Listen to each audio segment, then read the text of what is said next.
Hey, good morning, everybody. Welcome to ShortSalePowerHour.com. I'm Kevin Kauffman. You may recognize the couple to my left. This is not Fred Weaver, nor is that. They're both significantly better looking than Fred Weaver, that's for sure.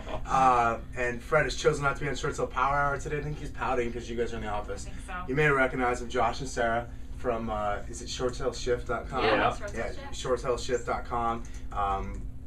Minnesota, Yeah. You want to Minneapolis area. Minneapolis, Yep. Minnesota. Okay. Excited to be here again. So you guys have been on before, and I wanted to bring you back. We're in Arizona today. Yeah. This is awesome. Our first time. Arizona's We're like, and excited. we're going to Las Vegas tomorrow, I right? cannot wait. By the time you guys see this video, we'll have already been there for Yeah. Short Sales Uncensored. You guys come out to watch that class, which is gonna rock your world. Yes. I can't wait for you guys to experience that.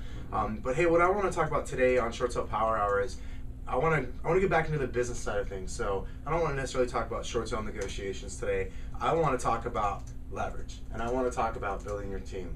And so many of us who specialize in short sales get so far bogged down into specializing in short sales and being a short sales specialist that we forget that we're actually running a business. Right. And so you guys are in the process. You just hired first hire, right? Yep. First Yes. major hire. Yep. Tell us a little bit about this person. What is their role on your team, and how do you see that helping you make your next step in the short sale and real estate business? I guess the main reason we have her hired now is because it's going to allow us to lead generate more. Okay. That's getting cut out of the day when there's too many tasks to do, negotiating Yeah. out of the files and. And we transacting talked about this when we were information. down here, is that seems like that's kind of one of the first things to go. I mean, it can happen, Right. where that's kind of the first thing to go. You start putting out fires, and we're like, what are we doing this $15 an hour activity where we're making $100 or $200 an hour When doing you're what lead we're generating. we're Yeah. lead generating, yeah. So Closing that's files. why we got her, and she's going to be doing all the transaction coordination. I'm still going to retain the negotiation aspect, but. Yeah. So just so I'm clear, you don't have a buyer's agent. Nope. It's just the two of you. Yep. You didn't go out and hire a negotiator. Nope. You didn't go out and hire a buyer's We agent. followed the model. You followed the model. Exactly. That's a We concept. need a buyer's agent so bad, We do. but we We need a refuse buyer's to get agent. it before she. I mean, even if it's the next day or something, we have to get that position filled. Okay, so this is a person who you're trusting with the, if I could call it, the operations side of Yes. your business, right? Yes. To Yeah. help get you more organized. And I think it's well documented that you could pretty much expect to just about double your business by Yep. having So the right exciting. person in that Mhm. position, because it will free you up from having to do so much of the stuff that bogs you down as a salesperson, as someone who's lead generates, somebody whose skills in negotiating and lead generating. You can get bogged down in that type of work, right? So hire somebody who their skill is in that area, Yes. which will allow you more free time to go out. I wanted to point that out. I already knew that about you She's guys. very obviously. organized, and we're And not. yeah, we're the opposite of her, and that's what we did the And I recruit see select that. I see that process. very. That's what I want to bring you guys on to talk about. I Yep. see that a lot with short sale agents specifically, are typically unorganized. You're right. Most of the really good short sale agents are really unorganized people. Not everybody, so don't get offended. But let's face it, they are.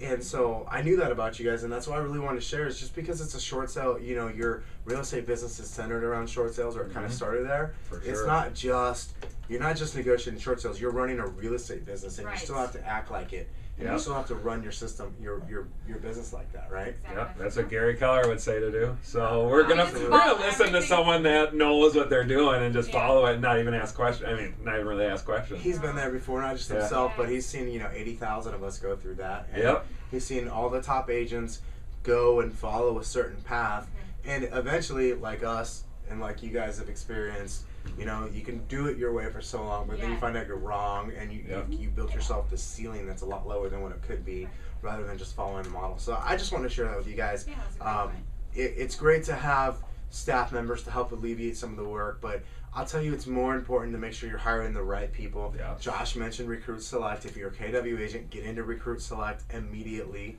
If you're a non-KW agent, find an agent around you who can help you out, learn more about that class. It may or may not be open to you, to be honest. I'm not 100% sure on that right now. But hiring is key. Hiring is absolutely key to the future of your business. And if you're not in this for the long term, then forget everything we just talked about. But if you're interested in having a business that's going to last a long time and go way beyond just what you're capable of doing, then I highly suggest you get into leverage, read The Millionaire Real Estate Agent, learn about that, Recruit Select, etc., and just take your business to the next level. Yep. Yeah. Gary Keller said it best. He said lead generation, number one, and then he said always be looking to be in business with the right people and growing that and getting new relationships to grow your business. I remember very specifically one time Gary said to Fred and I in a mastermind session, you're always lead generating. Yep. You're absolutely always lead generating no matter what you do. You're lead generating for buyers, you're lead generating for people who want to sell real estate, you're lead generating for talent on your team or somebody else's team. You could never know, just like you could never have enough good leads, you can never have enough talented people around you. That's for sure. They may not be a fit for you right now, but they may be a fit for somebody else right now, or they may be a fit for you later. So you always have to be lead generating for talented people to have around you or on your staff. Absolutely, it's a key thing. Yep. So we've seen that over and over with successful real estate businesses. It's all about the talented people in their team, right? Yep. That's right on. All right, so that was a great tip. I'm going to see if I can talk Josh and Sarah into coming back one more time. Maybe we might even be able to get Jesse back in another video. I don't know. Jesse seems a little shy. He's ignoring me right now. He's actually in studio. But we'll see if we can get them back. I know we got a few more guests coming up for you guys. And thanks a lot for sharing that today. I appreciate it. I know the viewers appreciate it. Yeah. And we'll see you tomorrow. You guys ready to wrap this up? That's right. My favorite part. We do this loud today. There's no state auditors by us. Oh, okay? perfect. Jesse and I were a little quieter yesterday, or a couple days ago. 1, 2, 3. Short sale power hour! Short sale power hour! Crush it. There you go. Let's see if I can get it to turn off.